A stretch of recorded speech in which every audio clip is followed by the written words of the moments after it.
this thing on? I think it's on. Oh, is that thing pointed at my head? Yes. Yes. All right. It looks like I'm here. Looks like you're here. We got a couple of folks already joined. Thank you guys. I really appreciate it.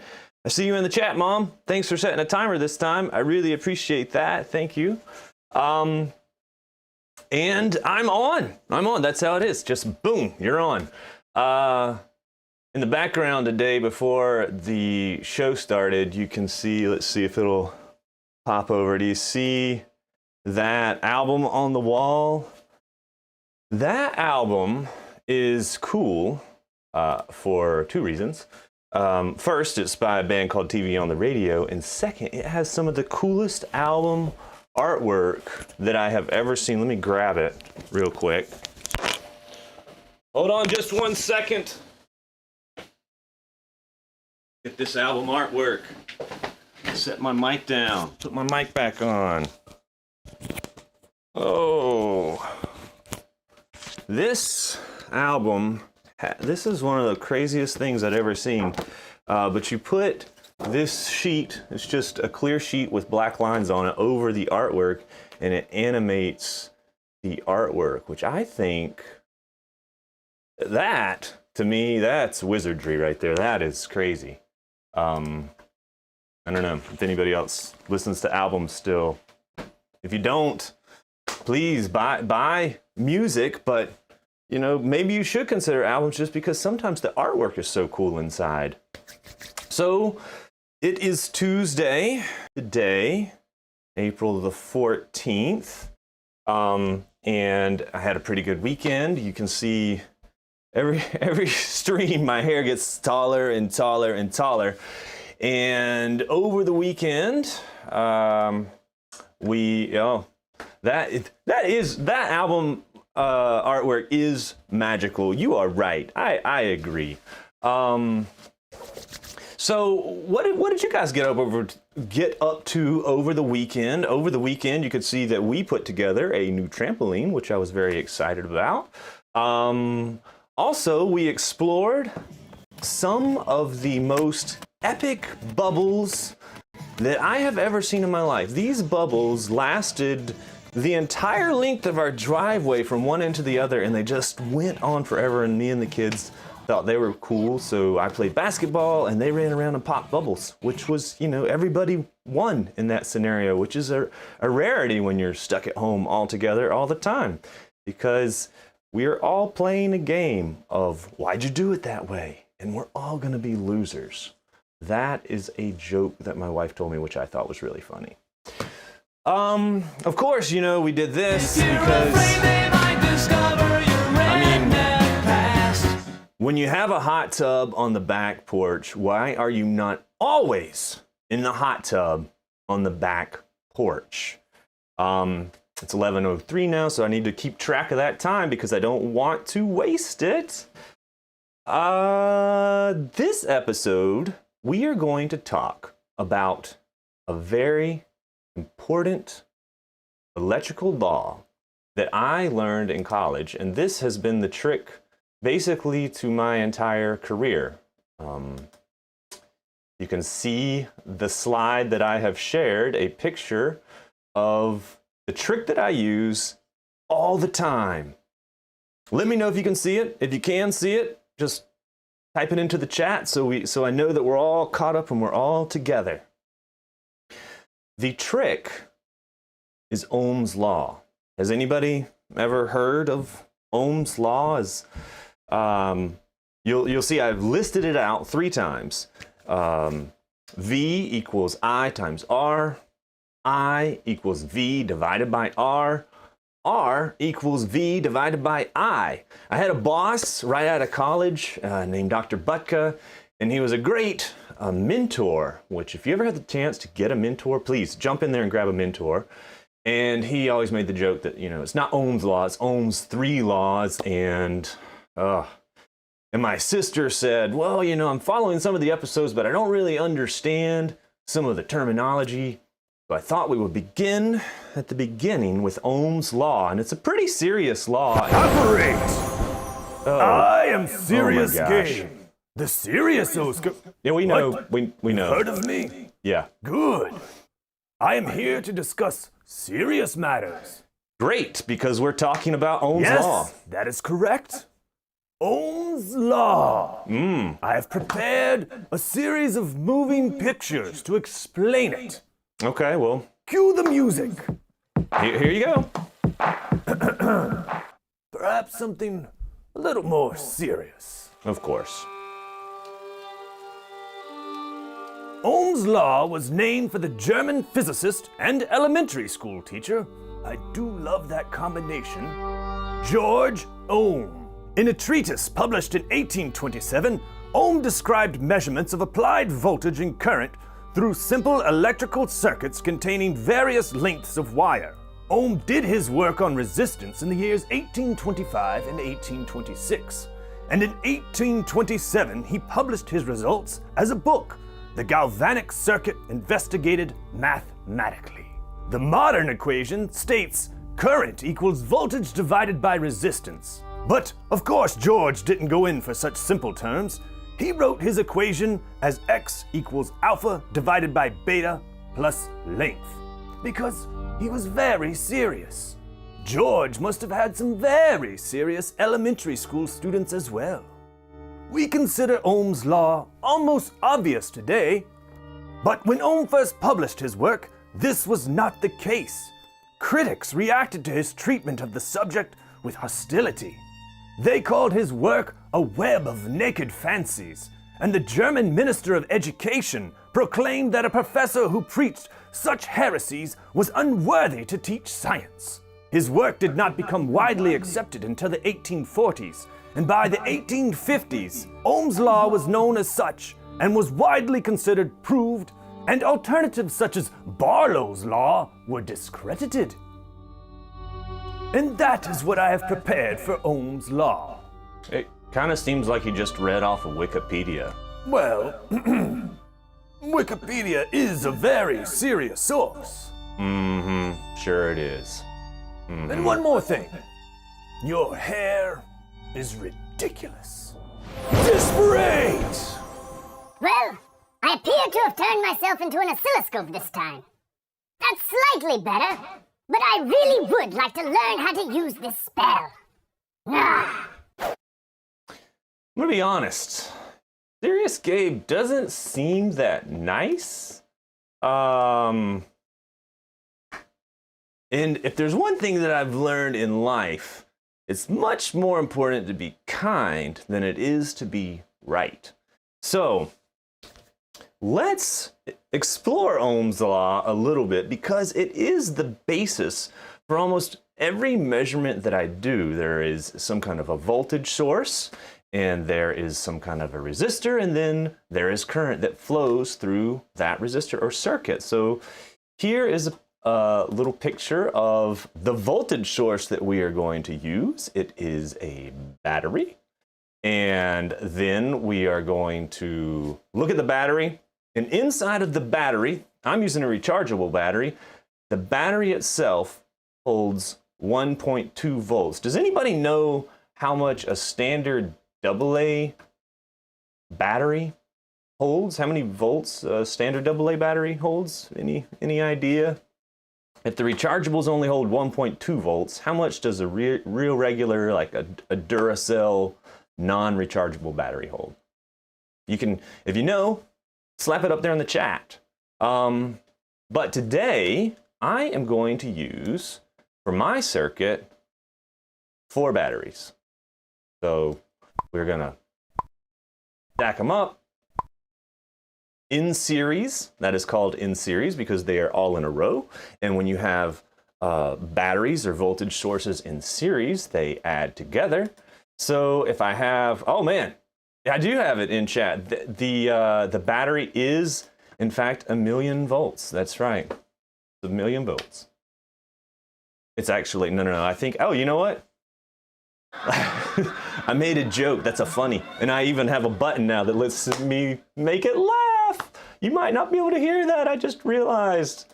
Oh my gosh.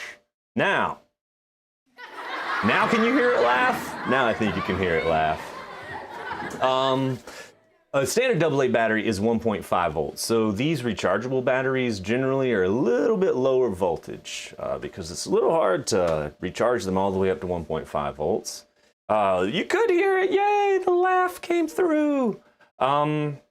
So the next thing that we need in our circuit, if I remember the equation, does anybody remember the equation? V equals IR. I need an R. And here is a real close shot of an R. You'll notice that the R, the resistor, has color bands on it. Does anybody know what those color bands stand for? They are code, because we are engineers and we can never do anything simply like writing out numbers. Numbers are for dweebs. We're engineers. We put all the numbers into a code.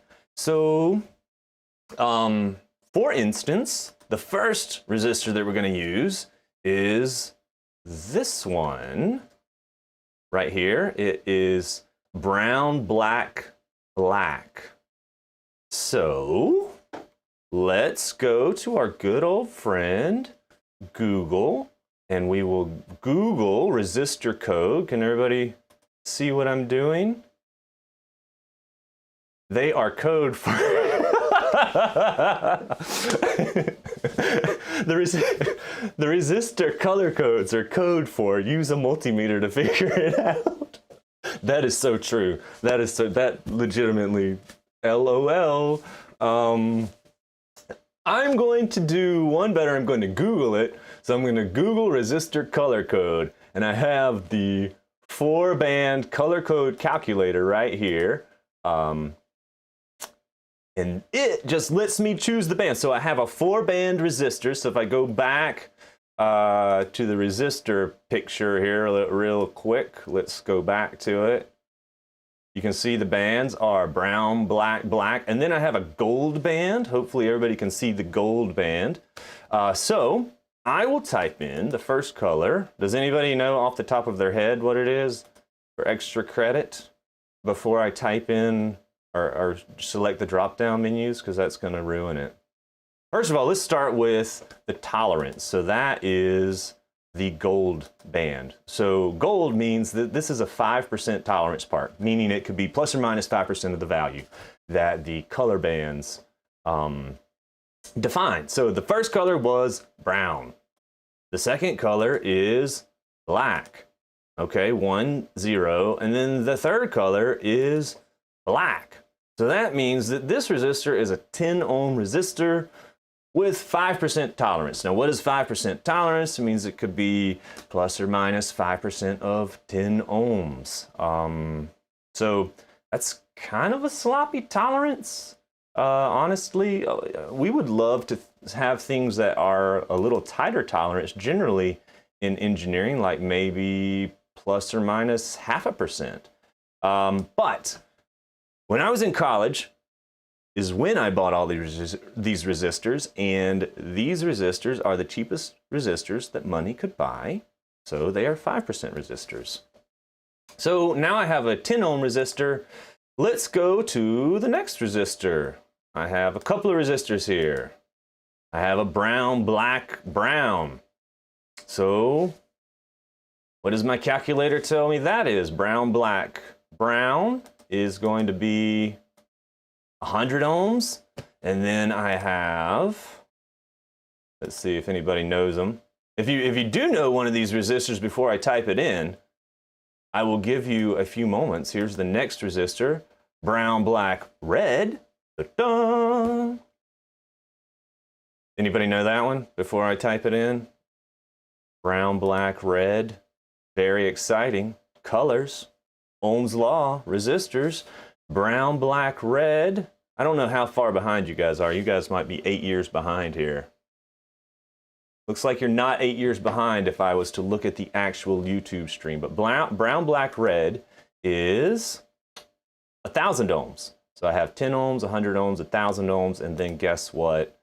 I have one more resistor that I cracked out of the old case. Brown, black, orange, and that is, in fact, 10,000 ohms. So That's how you do resistor color bands. As was pointed out into the chat, you can also use, oh man, look at that. There was an answer. Oh, I think my sister beat me to the answer. Unbelievable. She is always trying to one-up me. But 10,000 ohms. Yes. Good job. Great job, guys. So basics. This is what I promised to my sister today. So we have a 10 ohm resistor, we have a 100 ohm resistor, and then we have a 1,000 ohm resistor, and then we have a 10,000 ohm resistor. And if I do my setup over here, I have it pointed at the oscilloscope, which we will get to. It might not be all today, but here is all my little resistors that I'm using. So if I move, let's move over a little bit. Whoop, whoop. Here we go. You probably should still be able to see me, although it really doesn't want to focus on me there. There it goes. Got me there. And then in the other camera, I should be able to see the resistors. Make sure I got the chat. I can see the resistor. So here we go. Can everybody see that resistor? Brown. Oh, no, you cannot. Can this even focus on that guy? No. Okay, you'll have to trust me that this was the brown, black, black. So this is my 10 ohm resistor. You can't really see it, but I was doing a little bit of testing on it earlier. Let's see if that'll show it. Can you get it there? No. I need a macro lens, I think. Oh man. My mom thought that all ohms were just a word from Eastern meditation, but they actually are for George Ohm, who was a German physicist, so I highly doubt that he was named for anything to do with Eastern meditation, but you know, I don't know everything. So let's plug in my circuit. I have a picture of my entire circuit that I'm going to be using today. I have the batteries. The batteries are going to be plugged into the resistor. So I have voltage, current, and resistance, and then I'm going to use a current probe to measure the current. And I also have a multimeter to measure the resistance. Let's see if I can get the multimeter to work. So this multimeter has been with me since college. This multimeter has a proper dial, which is kind of crazy. It is old school to the max. Let's see if we can get it in the, there we go. Now you can see the dial. When I turn this guy on, one of the things it can measure is resistance. So if I turn it on to ohms, to tell the multimeter I want it to measure ohms, and plug in the leads, so I can plug the leads in across this resistor, you can see that that lead moves over. You see the lead moving? You can't really see the number on account of me not really knowing how. Oh, there we go. There we go. Can we see the number now? Let me hold the resistor, and then you can see the number. I need a lighting guy. Who's a lighting guy that could help maybe with that? It goes over to, you guessed it, 10 ohms. Now, again, this multimeter came from college, so that's why, I mean, it's literally still using this original 9-volt battery in here. I have never changed the battery on this guy, and this was the multimeter that got me through school, Mom. Thank you. I think it cost $7. Super serious. So I know that this is 10 ohms. So if I plug in this resistor like so, so now I have my resistor plugged into my circuit right there. Then I'm going to take my battery pack. So here is my voltage source, battery pack. Oh, hold on. I think I hear something. 5 minutes left! Oh, okay. So we're going to do as much as we can today, and then we're going to come back and finish some more later. Don't worry. There's always Thursday. Let's plug in my voltage source. So I'll plug in the positive and negative leads. Bada bing, bada boom. On the back, I have a little on-off switch. Before I plug it or turn it on, let me connect my current probe. So this is the ZC20B. You can see I have it plugged into my oscilloscope over there. And it's going to go into channel 1. And then I also have another probe that I'm going to use to measure the voltage, because oscilloscopes, that's what they measure, voltage and time. And then they use fancy probes to measure other things like current. So this is the current probe.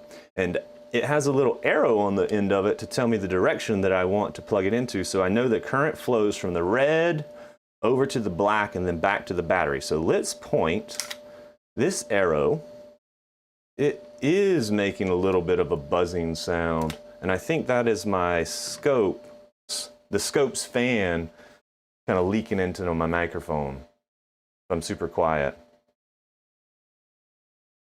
All right, there we go. How's that? Every time I talk, it's going to keep leaking into the microphone, though. Sorry, guys. So I have my current probe plugged into the negative side. And let's actually measure a current. When I turn on this circuit, we're going to get some current. But before I do anything with an oscilloscope, what do I need to press?